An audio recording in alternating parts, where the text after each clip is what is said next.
غازہ کی صبح سورج کی روشنی سے نہیں، توپوں کی گرج اور ملبے سے جھانکتی روشنی سے جاگتی ہے، مگر چھوٹا عمر ہر روز اسی صبح کا استقبال کرتا ہے، جیسے وہ کوئی نیا دن ہو، نئی امید، نئی کوشش۔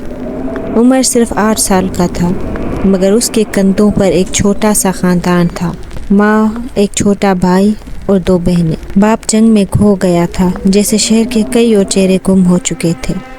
ہر صبح عمر ایک چھوٹا سا تھیلا لے کر روٹی کی قطار میں لگتا، قطار لمبی ہوتی اور دھوپ تیز، مگر عمر کی آنکھوں میں ایک سنجیدگی تھی جو اس کی عمر سے بڑی لگتی تھی۔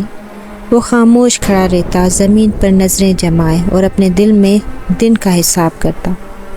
ایک دن قطار میں کھڑے ہوئے عمر نے ایک دھیمی سی آواز سنی۔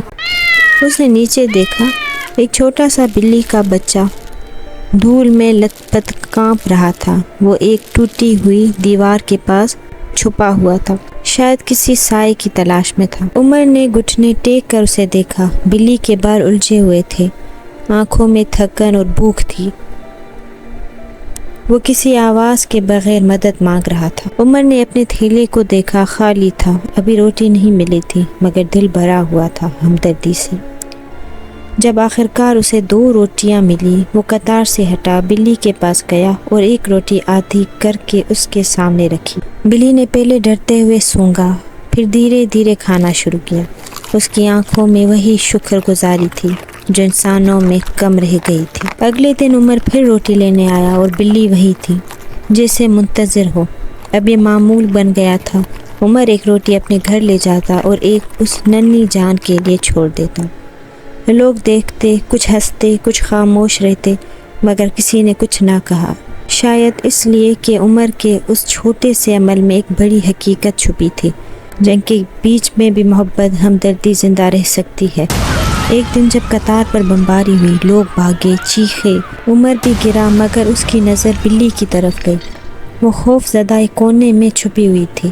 عمر نے اپنی چھوٹی سی ہمت سمیٹی، بھاگ کر بلی کو گود میں اٹھایا اور قریبی دیوار کے پیچھے چھپ گیا۔ سب کچھ ختم ہونے کے بعد جب دھواں چھٹا، لوگ واپس آئے۔ کچھ کے ہاتھ خالی تھے، کچھ کے چہرے خوف سے بھرے، اور عمر کی گود میں بلی تھی، زندہ، محفوظ۔ اس دن کے بعد عمر کا نام صرف قطار میں ایک بچہ نہیں تھا، وہ بلی والا بچہ بن گیا۔ لوگ اسے دیکھ کر مسکرانے لگے، بلی کے لیے چھوٹے ٹکڑے دینے لگے، اور اس کے عمل نے سب کو یاد دلایا کہ جنگ میں صرف زندہ رہنا کافی نہیں، انسانیت بھی بچانی ہوتی ہے۔ اور شاید کسی دن جب امن واپس آئے تو کوئی یہ کہانی سنائے کہ ایک چھوٹے سے بچے نے ایک بھوکی بلی کو کھلا کر ایک بستی کا دل جیت لیا تھا۔